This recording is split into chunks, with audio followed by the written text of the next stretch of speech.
Okay, the next thing would be, let's say we have an attached hallway, and it's attached to the doorway. There's a seam, it's seamed in, and we have a buckle in the room, and it's a third of the way to the other end of the wall. Well, the first thing you have to understand is you cannot stretch the carpet when it's attached to the tackless strip. So you would knee kick, and I've already done this for illustrative purposes, you would knee kick the carpet and have it loosen all the way back past where the buckles are, like this, okay? If you don't have it past the buckles, you're not going to stretch it. I took it all the way to halfway in the room. Then you're going to lay the carpet back out. Many times, oh, that actually released quite a bit of the buckle just by itself. But it's still pretty loose here, as you can see. So the next thing you would do is, of course, use your stretcher board. Now I want to point out that if I have a doorway here, and normally the padding goes this way, but I have it like this so the bolts damage the wood, okay? If I have an attached hallway here, many times there'll be little buckles outside that doorway, and I don't want to re-stretch necessarily the whole hallway.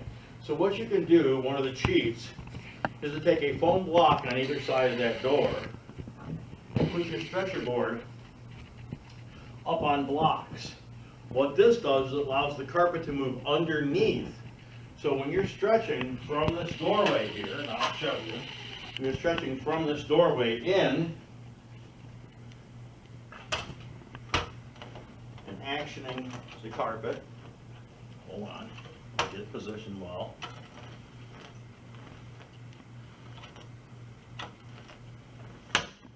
Okay, now the carpet will actually move up under this gap and many times pull small buckles right at the seam or just outside the doorway into the hallway out. Sometimes you may even disengage the carpet right around the door jambs to facilitate that so that it can move and stretch easily.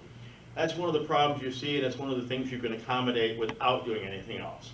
And if you only have buckles going from left to right like this, like that big buckle we had, all you're going to do is position 6, but not at a 45, you're going to do, or a 15-degree angle, you're going to do it at a straight angle.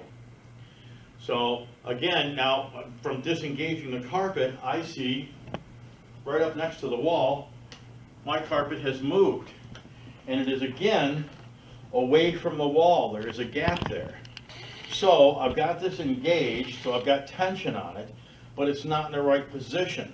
So again, the little divot in the knee kicker up against the stretcher like this,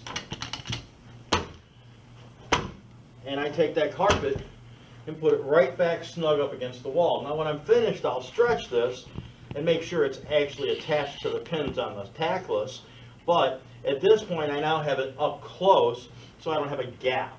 And I've got this power stretch, so that I would take my spreader,